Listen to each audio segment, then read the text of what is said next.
Today I want to go over the wonderful and long list of books that I received in that Neil Gaiman refugee video I did. So this is what it's gonna be today. I'm just gonna kind of talk about the books that I got recommended. We're gonna go through that. I'm gonna give a couple recommendations of my own to sort of add something else to it. And this video will be a little rambly. I think it's a list video. I'm listing things and haven't read almost any of it or much of it. There are two things I do kind of want to say, I guess, or bring up that are kind of related, is that no matter how you feel about the situation, that it's like Gaiman's star has fallen to some degree. That's like a fact, right? It's definitely true. But he is all over so many of these books that I own. Like the Viraconium review I just did. I think he has a quote on the front cover. One of the books I'm going to bring up today, he has a single quote on it in the front cover, and it's a Neil Gaiman quote. He was a huge advocate for fantasy, especially slightly off the radar fantasy or obscure stuff. His attention really kind of elevated a lot of maybe slightly forgotten or ignored works. So he was doing a lot of work there, and that's a real bummer. Because I don't know who's going to take that mantle up. I mean, the closest I can think are the Vandermeers, Jeff and Anne Vandermeer. I know they have that massive, I think, 2-book collection. I think it's literally called the Mammoth Book of Fantasy or something. Those look really great. Very big. I checked one of those out of the library last year, and I was like, wow, this looks really cool. So I might pick one of those up myself, just because there's all kinds of stuff in there. And one of the reasons I got it from the library is because it had an actual R.A. Lafferty story in it. And then that brings me into the second point, which is, Lafferty. I did that video on Passmaster last year, and Chris read a bunch of Lafferty short works and really enjoyed them. And then Richard from Vintage SF, and myself all went on Daniel Autojack Peterson's channel and talked for an epic long time about Lafferty works. It was a really fun experience. Gaiman was a huge effort in preserving Lafferty's work from everything that I can tell. That's what is literally on the Wikipedia page about Lafferty, is that Gaiman was instrumental in making sure that Lafferty's works were preserved or purchased so that they could be republished or something along those lines. I just don't know if the Vandermeers are going to do all that stuff. Gaiman did all that stuff. I don't know who else is going to do it. So let's get to this list. Like I said, I'm going to go through in the comments of that Neil Gaiman video. I got so many really great recommendations. I haven't read a lot of this, so I feel a little unusual talking about it. So I can't exactly say I recommend this book. But I want it to be preserved. I want it to be a resource. If it's just in the comments, I just worry that it will go away or something. So this is the recommendations. Hopefully I get all of them and that I don't get any of them wrong. But I did put a little bit of effort in here to sort of research a little bit and to know a little bit of something to say. Now I'd like to say that I'm going to read all of these, and I am definitely interested in them. The only thing is that's a huge list, or at least it's a lot. I think I've got 38 separate writers listed, and I'm not going to get all that read. I'm going to try and pick. I think it's very reasonable for me to say I'll pick 2, and then I'll probably have a couple more that I say, oh, I'm really interested in this, and these might be next if I find myself, in the mood for something fantasy, and that's something I can pick. There was one recommendation, which was an excellent, a completely on-target recommendation. They're both talented writers, well-loved writers who have immense numbers of fans. I have read Robert Jordan, and I have read Tad Williams. I have read the entire Memory, Sorrow, and Thorn series. I've read that. I read the first 4 books of The Wheel of Time, I think. For myself, it just didn't work. And that's why I don't really have a lot of interest in those 2 writers. Hopefully nobody's too annoyed with that statement. We're just going to read off the list of these books. To everyone who commented in that video, by the way, thank you so much. Thank you. I really did look at every single one of those books that you sent me and said, hey, look at this. I really did look at them. I can't promise that I would always be able to do something like that, but I definitely put an effort into look at all of these. And I think really without exception, they all sort of went on a list of something I want to check out. And there's nothing on this list that I'm going to read off that I'm like, oh no, I don't want to read that. So I hope to at least sample all these things. Some of them I've read, some of them I've not. So the first one is 10 Powers. His book, Anubis Gates, has been on something I've wanted to read for a very long time, and I just never have gotten around to it.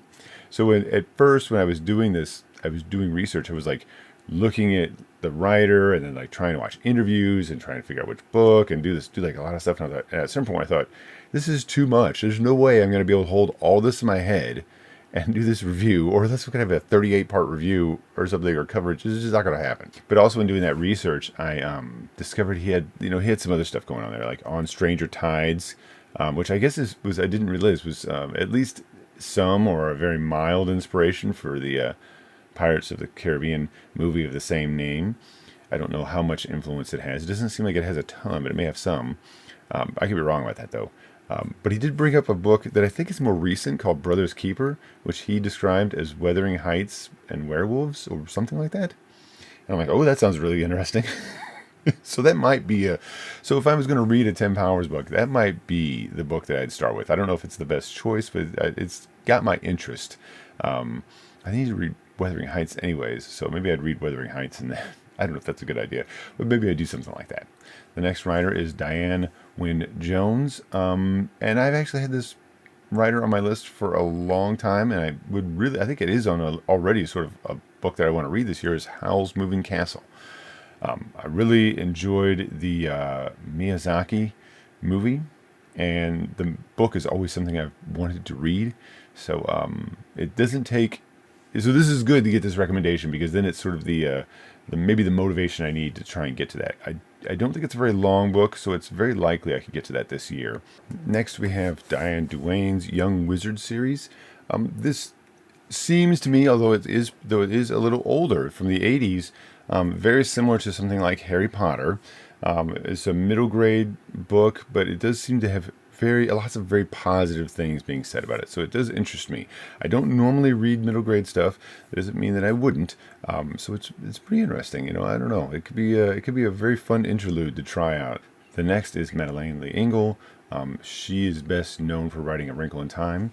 I read A Wrinkle in Time in like middle school or something like that, I think. It's been a very, very long time. I really don't remember too much about it. I'll be honest, I don't know that I thought it was good, but I didn't love it. But I was also in middle school and I wanted to read Conan stories. So, right? So I may not have really been very receptive to what A Wrinkle in Time was doing at that moment. So I definitely want to revisit it just to sort of like, to really get a better perspective on the book. And also, it's just something I need to read too. It's a Barlow's Guide book for me that I need to read. The next is Lord Dunsany. A lot of people say Dunsany. I think I remember reading that the correct way to say it is Dunsany. Either way, but he wrote lots of really wonderful fantasy that's sort of like making up I think he was one of the early writers, not the first necessarily, but one of the early writers to sort of make up his own myth. Right, so not just to tell a myth, but to make up his own myth and to build a world around it. I first encountered Lord Dunsany in the Oxford Book of Fantasy Stories. I know I bring that book up a lot. It was a very formative discovery for me. That book helped me find so many amazing fantasy writers. And some, like Thomas Swan, that I tortured people like Chris with. Anyways... the first story by Dunsany that I read was The Fortress Unvanquishable, Save for Sacknoth.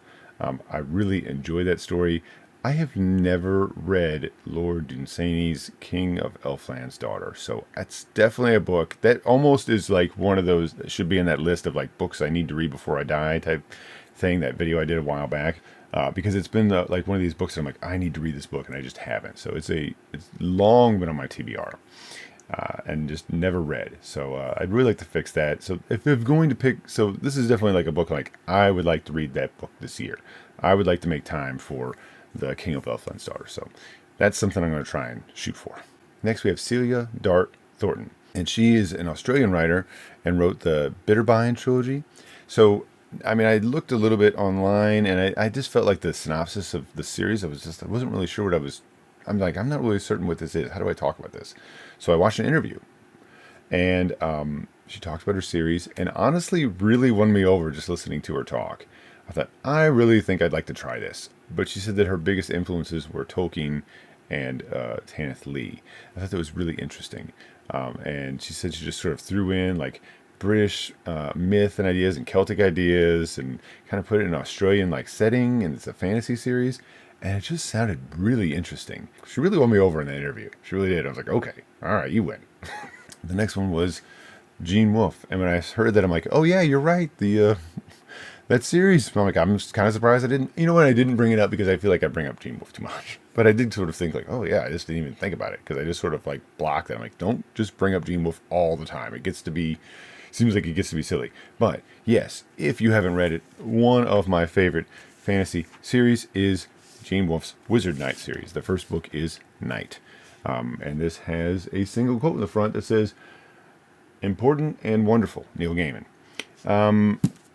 Really great fantasy story about a young man in modern times who gets thrown into sort of this fantasy world, ends up in the body of an adult, a very healthy, robust, strong adult man, but he is still a young person. He's still like 13 or 14 or something like that, right? So it's definitely like a boy, it takes the idea of a boy's adventure, right? You know, or like something like Den, where it's like this sort of like young guy gets like very young person who loves fantasy and gets thrown into the body of this very capable adult, right? And then it's like cut loose in the world.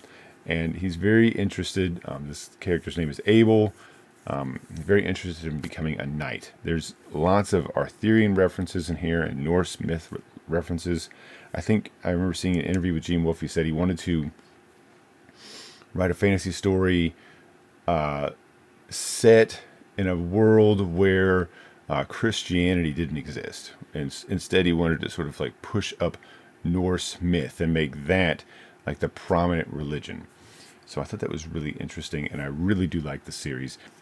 Next, somebody brought up Jack Vance, and I'm like, oh yeah, I love Jack Vance. And they said the Planet of Adventure. I'm like, oh yeah, I love the Planet of Adventure series. Actually, I think this is called something else now.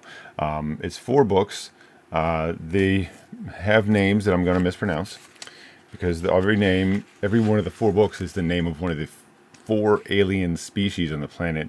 The city of the Kosh, Servants of the Wonk, the Durdur, and the Noom, I think. Very Sword and Planet, so very much taking a page out of John Carter of Mars. Lots of fun, interesting, good adventure. I really enjoyed this series, right? The main character crash lands on a planet. His ship is sort of taken away by one of these 4 different alien species that live on this planet, and now he's trying to get his ship back so he can get off of this planet and get home to Earth. So a very pulpy, a very Burroughs-esque story, but with Jack Vance's touch on it. I really enjoyed that series. Very fun series. So absolutely a great recommendation. The next was James Thurber, and his now I don't remember if I got some of these recommendations like verbatim, like read this book, or just say check out James Thurber. But the 2 that came up were 13 Clocks and The White Deer.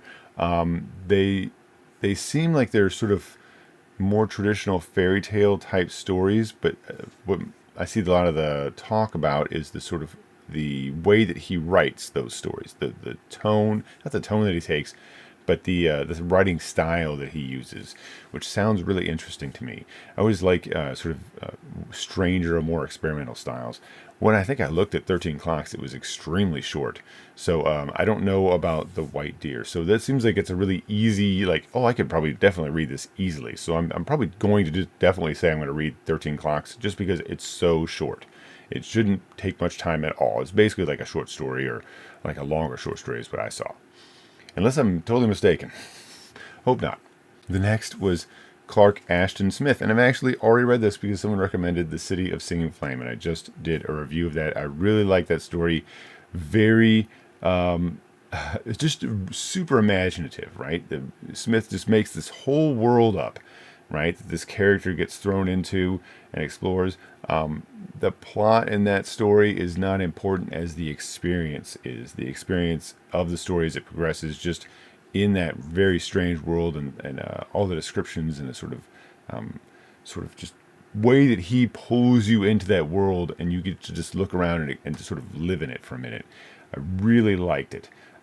Really, really wonderful story. So, Clark Ashton Smith's The City of Singing Flame, and its sequel, Beyond the Singing Flame. Next was Roger Zelazny.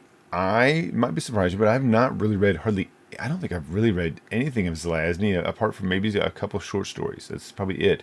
I'm fairly certain what was being recommended was the Amber series, and I just haven't read the Amber series. It always sort of struck me as I wasn't certain about it, and I'm still not altogether certain. But I do know that I want to read Zelazny. I do want to read something by him. I'd rather read something a little bit more off the radar, but I just don't know what it is. Maybe it would be the Amber series. Maybe everybody else is reading something else now, and I could read the Amber series and be somebody different. Next, we have Fletcher Pratt and his story, The Well of the Unicorn, a fantasy story. I don't have any notes written down about this, so I'm a little annoyed at myself because I don't know what to say about it apart from a fantasy story. Next, we have Christopher Moore, who I've wanted to read for a long time. I've wanted to try something by Moore's for a long time. And so in looking through the list of stuff, he had a book, and the title made me stop, and then I read what it was about, and I'm like, oh, I want to read this, and that's Sacre Bleu. Maybe it's only because I get to say that, but it's a semi-historical mystery, I have emphasis on the semi, about solving Van Gogh's suicide. I thought that was like as a mystery, like is it really a suicide? That kind of a thing. It sounds really fun and weird and wacky, and I like the idea. It just seemed like it'd be fun. So I don't know if it's the best Christopher Moore story to pick, but that's definitely one I would pick, and I'm probably going to read that this year. That would be definitely one of the books I'm going to read this year. I want to read Sacre Bleu because then I can have a video where I say Sacre Bleu. That's something I like to do. I did it before I even heard about that book. Robert Silverberg's Turn. Now, I love Robert Silverberg, which would surprise somebody because I don't have any Silverberg reviews up here. Every one of them is like a review I should have done, and I waited and then end up like not doing for some weird reason, but I could totally, like right now, almost, I probably could do 2 reviews for like Night Wings and for Downward to the Earth. I really should have. I just haven't done it. So hopefully I'll have those reviews. I feel like for Night Wings I need to reread it again. I'd kind of like to reread it. I've read that story, Night Wings, the novel, multiple times. Like, I want to say for science fiction stories, that might be the novel that I've read the most. It's a weird thing to say because my reasons are strange, and I have a strange and unusual history with Silverberg anyways. So I'm just going to break into rambling time. Robert Silverberg, I have a very interesting relationship with him. In high school, I was supposed to write a paper about, I think it was like some kind of a review of a writer.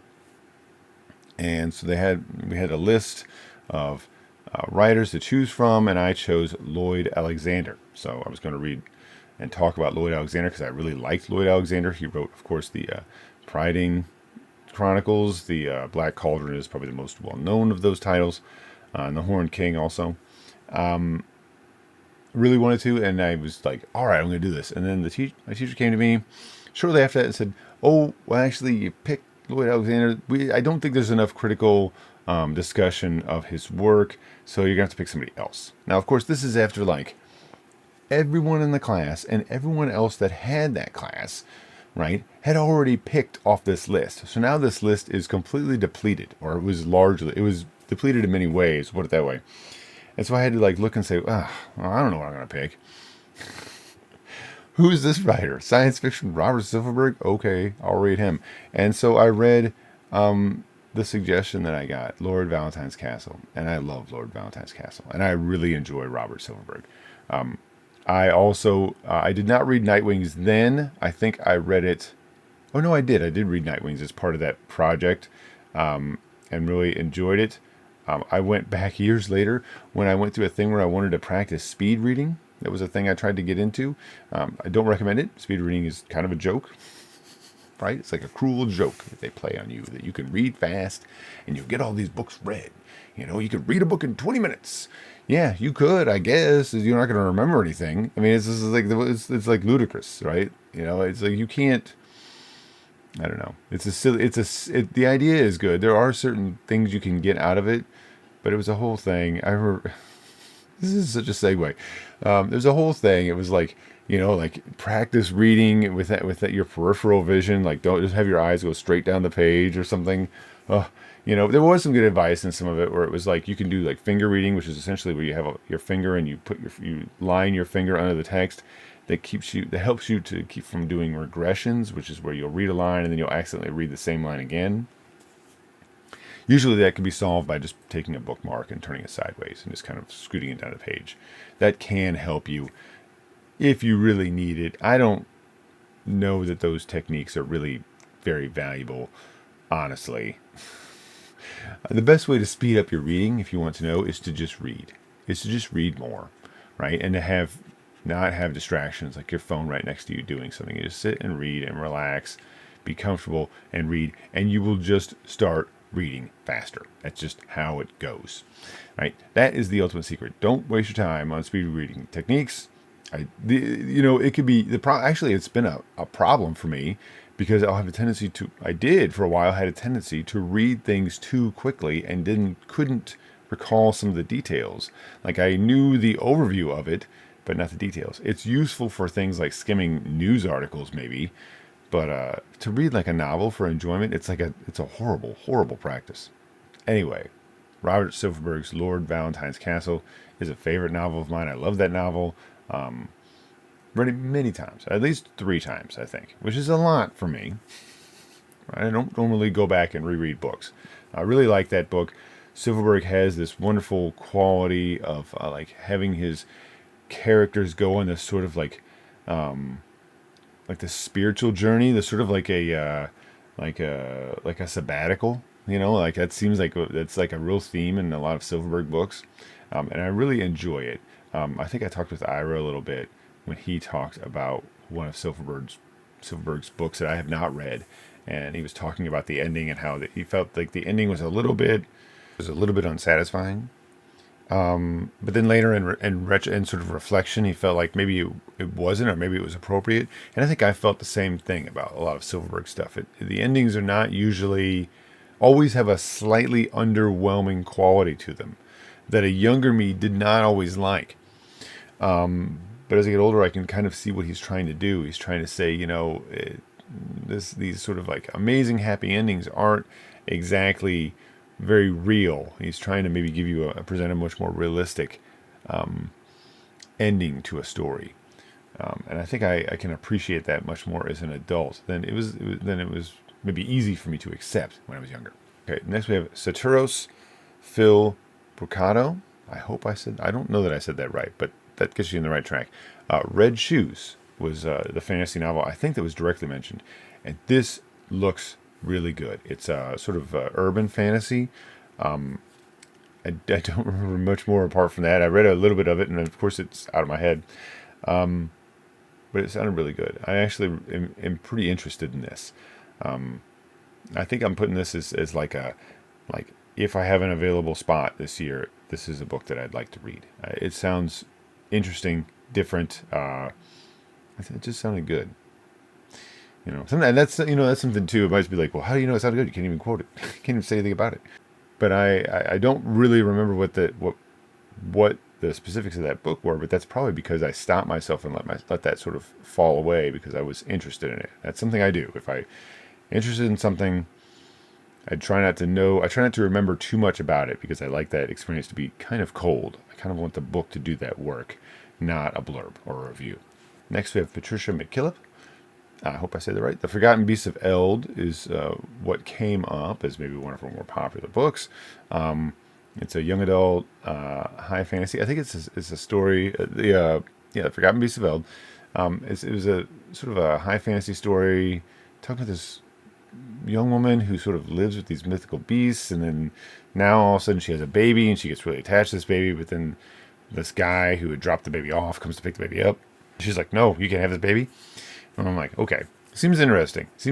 I don't know. It could be pretty good. It did sort of suggest, and even the tags sort of for the book on Goodreads sort of suggested that it might have a bit of a romance tone to it, which I'm not opposed to. I'm not really into romance, but I'm not opposed to romance either. The next recommendation is Kingfisher, and we have What Moves the Dead. Actually, this was already on a TBR for me. Already a book I wanted to read. And then looking into it, it seems to have a Edgar Allan Poe, The Fall of the House of Usher sort of tie-in or relationship.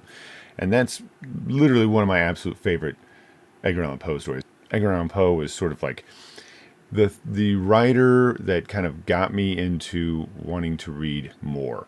That's like, I got this Edgar Allan Poe book for Christmas one year, and I just became absolutely obsessed. So something going and dealing with Poe is usually going to get my attention. Yeah, very fond memories to that book. I can literally remember reading that book as a kid, thinking I want to read so much more of this. It was that little collection had let's see, it had the Telltale Heart, the Cask of Amontillado, The Fall of the House of Usher, and I think the Gold Bug.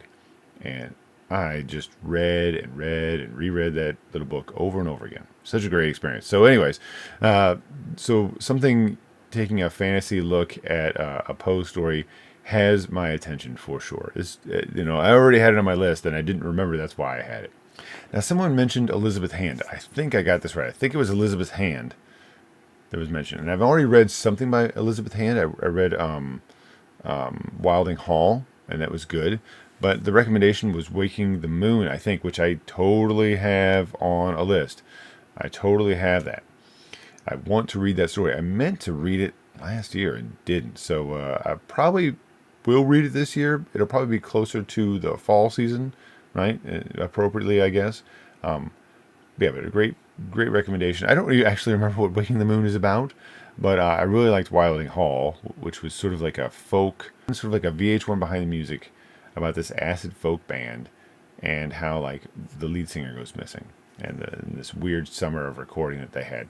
Really a fun story. I liked the format of it. Really enjoyed it. Really liked the writing. Not really scary, but I enjoyed it. So, Elisabeth Hand, for sure.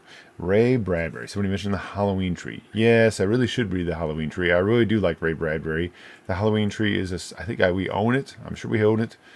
Something I've meant to read for a long time. I really do need to get to it. Obviously, that would have to come later in the year.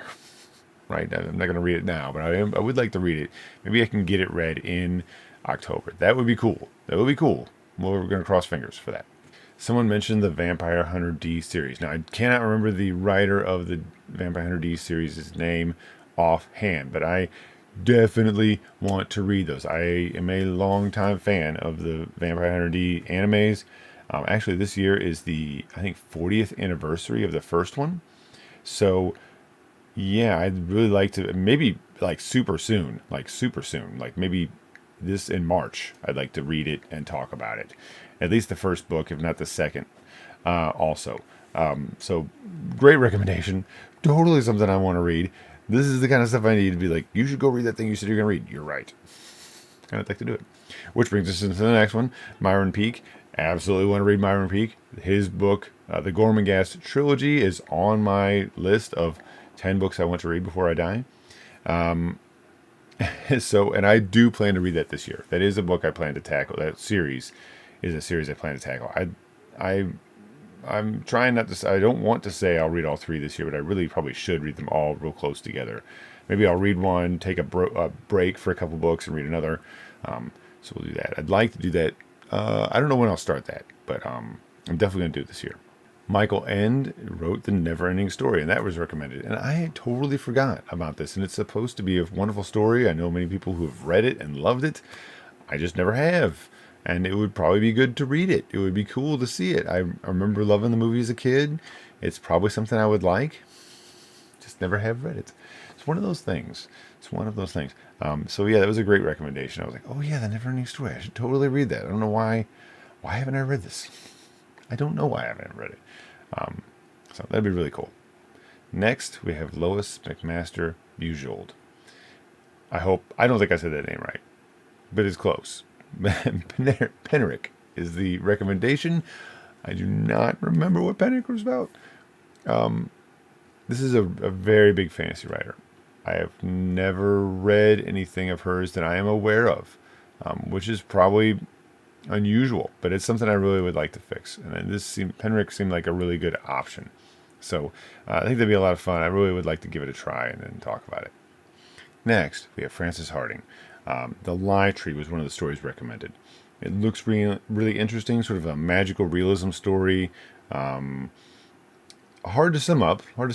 Main character's father is deceased, and this tree is somehow communicating information to solve this mystery about the death. That is what I gather from the blurb. Sounds very interesting. It looks like fun. There's also a recommendation for Cuckoo Song as well, so we'll have to take a look and see. Those are definitely things that I would have to keep an eye out for. They look fun. I think it's their young adult novels, but it could be a lot of fun. The next was a pretty easy recommendation, and of course, a good recommendation. The style of fantasy is slightly different from the theme of the other fantasy stories. However, Robert E. Howard writes fantastic fantasy stories and sword and sorcery stories, and I love Robert E. Howard stuff. I would like to go through and read all the Conan stories and talk about them on here. I don't know that I would do all of them quite like story by story, video by video, but maybe I would. I don't know. But I really enjoy the Conan stories. Really enjoy Howard's writing. Anyways, it's very fun to read, very enjoyable. I really love the Solomon Kane stories. I always think the character of Solomon Kane was a little more interesting and had more interesting things happen. And Howard also wrote some fantastic horror. Next, we have Fritz Lieber. Yes, I love the Farfod and the Grey Mouser stories. Those are so much fun. Honestly, I struggled with them a little bit in that first novel to kind of want to keep going. And this is another case where I love those stories, but it was absolutely Neil Gaiman's introduction to those stories, those novels, that got me to keep reading them, because I did struggle a little bit at the very beginning. And the persuasive discussion that he had about Fritz Leiber and the Farfod and the Grey Mouser characters really drove me forward into something that I absolutely love and highly recommend. And of course, we have Stephen King. Yes, I do like Stephen King. I don't really talk about Stephen King very much on here because I don't think anybody who watches this needs my help discovering Stephen King. I have not read Eyes of the Dragon, which is maybe his only truly pure fantasy story in many, many, many years. I also really liked, but I liked it, and I also really liked Talisman, or is it The Talisman? I really like that. I would kind of like to reread that one. I'd like to reread them both, but especially that one, although they're both really great. But in memory, they really are really great. And I'm sure they are good. But yeah, it would be cool. But, and I love Stephen King. The Gunslinger series is absolutely is a huge favorite of mine, a huge favorite. I'd like to reread and go through all those. If I was going to reread the Gunslinger series, it would have to be with somebody. I wouldn't... I don't want to talk about Stephen King just here like this. I wouldn't want to do it. It's not because I can't, but just because I feel like it's just another person who talks about Stephen King on the internet, and you just don't need it. But if it's a discussion and we get to talk about it, well, that could be fun. Then I feel like your attention, your time is better used and something like that. Andre Norton was also mentioned. I know Andre Norton has a Witch World series, and I don't know much about the series, but it's always sort of been on my radar. It's been on my radar for a long time, but I've never personally read it. So that's something I'd like to fix at some point. I'd like to try some of that. Norton is a writer that I've seen a lot around of those works, a lot of those works around, but I've just never tried any of them. So it'd be kind of fun to try them. Next, somebody mentioned Robert Holdstock. Now, I like Robert Holdstock. I've not read anything but one book of his, right? Mythico Wood. And I saw Chris had a copy of it that he had gotten somewhere, I think. And I'm like, oh, Mythical Wood, that's so good. If you go out there to read it, when it's time, let me know, and then I'll read it too. He's like, okay. And then he's like, I didn't know that he was going to do it right away, or maybe I missed that. He's like, yeah, I just got this book, and Virgil and I are going to read it. I'm like, okay. So I was like, do I have a copy? I'm like, where's my copy? And I couldn't find it, so I had to order another copy. So I got this old, I guess it's a sci-fi book club. This looks like a sci-fi book club one. Probably it, just based on the format and everything else. Yep. Yeah, so I got a book club edition of it, of hardback, which I kind of like. It's not the one that I originally had, which is paperback. That's okay. It has a slightly more modern cover. The one that has like a helmeted figure in the front. This is probably more in keeping with the theme of the book, I think. But I really enjoyed Mythical Wood. I guess you'd say, is it modern fantasy? I don't know. Not really. It's fantasy. You know what? We're going to save that. I really liked Mythical Wood. We'll save the discussion for when Chris and I talk about it. R.A. Salvatore. R.A. Salvatore it wrote a ton of D&D tie-in novels, most notably the Drizzt series, Drizzt Do'Urden. I was skeptical about Salvatore for a while because I thought, I don't know if this is any good. And then I think there was a short story collection of his. There was a bunch of like short stories that he had written about it, and I read that, and I really enjoyed it. It's been a number of years now, but I really, really enjoyed that short story collection of Drizzt stories. Obviously, Drizzt Do'Urden owes like a lot, at least in the beginning, of initial lineage to Elric of Melniboné. I mean, there's a lot of there's a lot of similarities. Like, there's not much in common with Elric and Geralt the Witcher, which there was a lot of talk about that a few years ago. I don't know where that came from. That's the fact that both of them are called the White Wolf at some point. It was like, that's really about all that. And like, Geralt has like really pale. Like, that's about it. It wasn't much, there wasn't a whole lot else. I mean, it was like, no, they're not very similar at all, and other than that. But Drizzt Do'Urden and Elric, yes, they are. But I think that Salvatore sort of goes beyond that, and I don't think ultimately that character is a ripoff of Elric or anything. But initial inspiration seems very close. We'll put it like that. But I really like Salvatore's writing. So next we have S. Andrew Swan and the novel A Dragon Princess. This seemed kind of funny. It seems like a more humorous fantasy story, but it seems very interesting. It's about a princess who keeps turning into a dragon. That's like the hot take, I guess you'd say, or like a real clipped synopsis of it. It seems like it'd be a lot of fun and very funny. So it seems like it could be a lot of fun to read that story. It seems pretty cool.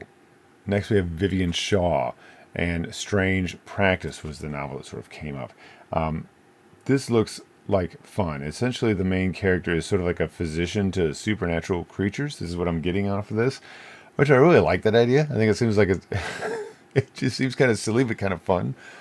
So that definitely has my interest. I think it'd be kind of fun to read a sort of like a medical mystery. I don't even know if it's mystery or not, but it's this sort of character who has to like treat the ailments of supernatural creatures. Seems kind of fun to me. Then we have Theodora Goss and her novel, The Strange Case of the Alchemist's Daughter, which is seems to be like a fantastic or fantasy reimagining of the story of Dr. Jekyll and Mr. Hyde. And this is sort of like the Dr. Jekyll's daughter, sort of investigating what happened to her father. It seems like that sort of thing should have been written already, right? It seems like nobody's written this. This seems like a great idea. So that looks like it'd be a lot of fun. It looks really great. Next, someone mentioned China Miéville. Yes, I really like China Miéville. In fact, I plan to, not very long from now, I would hope that I will at least have started the book within the next month. I really want to reread and talk about Perdido Street Station.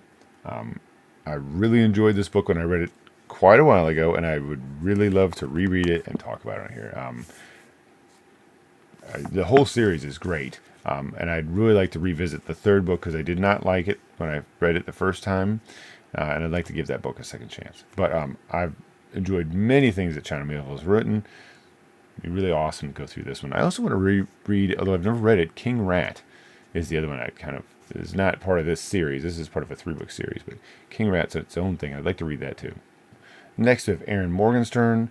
I think The Starless Sea was mentioned And then when looking at that, I mentioned that name. My wife's like, "What are you saying?" And I said this. She goes, "Oh, that's the person who wrote Night Circus." I'm like, "Oh, really?" She's like, "Oh, I love that book." I'm like, "Is it good?" She's like, "Yes." Okay. So Starless Sea and Night Circus are both supposed to be very good. I have it on authority that they are very good. So I may read one of those. I think that's probably another one I would probably read. I don't know which one, but probably one of those two books. I still have that list of books my wife recommended to me, and I wanted to read two more of them. Meddling Kids is another one she recommended to me, and I really need to read that book. So I'm making a point to read that book this year, and I'll probably read one of these two, either Starless Sea or Night Circus, this year as well. I mean, I don't know, I don't remember a whole much about them, but it doesn't matter because it was like, yeah, this is a good book. I'm like, okay, that's all I need to know. Good book, I'll try it. And last for the recommendations I was given, I have Hope Mirrorless, Llyod in the Mist. It's a fantasy city with these two rivers, and there's some sort of, it seems like the mayor or person who runs the city, who takes care of the city, maybe the king, has a problem and he has to sort of resolve it. There's sort of has a fairy tale like quality. It seems to be pretty highly regarded. It looks really interesting. I'm having a difficult time summing it up, but it looks really good. In fact, I think probably this is one I would definitely put on. I'd like to read this year. I don't know which two I said I was going to read for sure, but there's about four in there, right? I feel like two that I'd like to definitely read at least two of the books of this list this year, and at least like have two more as backups. If something happened, if I had a gap, but I just needed something to read, that I could pull one of these from here. And some of these I already have planned, so I'm not including those, like the Vampire Hunter D book or Perdidos Through Station. I'm not gonna make those part of the selection. These are mostly want to try some writers I've never tried before that I don't know anything about. I'd really like to try some of that. At least two. Two seems like a very reasonable number. Now, so that's the list that I was given, and it's honestly a great list, and it took up a lot of my time trying to get it done. So quickly, I'd like to go through just four writers that four of the writers that just to add something to the list, right? So one of them is somebody who I've read a long time ago. I want to reread this series and this book especially to talk about on the channel. I really enjoyed it when I read it the first time, and that's C.S. Friedman and her Black Sun Rising. Really great, sort of like mostly a fantasy book. And also, by the way, I love this cover by Michael Whelan. This is one of my favorite Michael Whelan covers. Mostly a fantasy book that has some science fiction overtones. What I remember liking a lot about this book is that it kept doing things I found unpredictable at the time. I would be interested to see how that holds up now as an adult, but I really enjoyed the twists and turns of the book, how it didn't seem very formulaic, how it was very enjoyable. I just really liked the writing. I really, really enjoyed this novel. And I've been meaning for a long time to bring this writer and this book up and to review it. So I'd really like to do that. I don't have a book to show you, but C.L. Moore, who wrote the Jurel of Joinery series, is really great. I really like her stuff. Her fantasy is sword and sorcery, but it has like a sort of a romance, maybe kind of tone to it, or a romantic tone to it that I really appreciate. Very vivid writing, very surreal sort of fantasy in a sense. Really, really enjoyed her stuff. And also one of the very early writers of Sword and Sorcery, right? Around the same, she was a correspondent and friend, basically, of Robert E. Howard. Mark Lawrence is a writer I really like. And I was pretty pleased to discover that Omnivorous Reader also likes Mark Lawrence, because I really enjoyed the Prince of Thorns and King of Thorns. I also like the third book too. I couldn't find this book, and then I could, so I have them both over here. But anyways, I really like this series. One thing, not only is the series very interesting, it's sort of like it's a bit post-apocalyptic fantasy. I don't know if I'm spoiling anything, but there's definitely a tone of like there's an older world. I just realized that sticker's still on there. It's an older world that this fantasy world exists in, and it doesn't follow the normal tropes of fantasy, which I like. And Mark Lawrence's writing in these books specifically, I know, was very unique. I think that he would not rely on standard phrases. He'd sort of, you'd sort of think that the writing was going to go a certain direction, and at the very end, he sort of what he was going to say around a little bit in a way that I found very pleasant to read. So a very pleasant actual reading experience that I enjoyed, and then the story itself was also very good, and I really liked it. And the last one, although this is going to be hard to find, is Joe Dever wrote a novelization for most of his, maybe all, of his Lone Wolf books. And this is the omnibus of the first three books. You can find them. This includes Eclipse of the Kai, The Dark Door Opens, and Sword of the Sun. I also have Volume 2. They are a little pricey, unfortunately. You might be able to find these books. Maybe there's ebooks available for these. I'm not sure.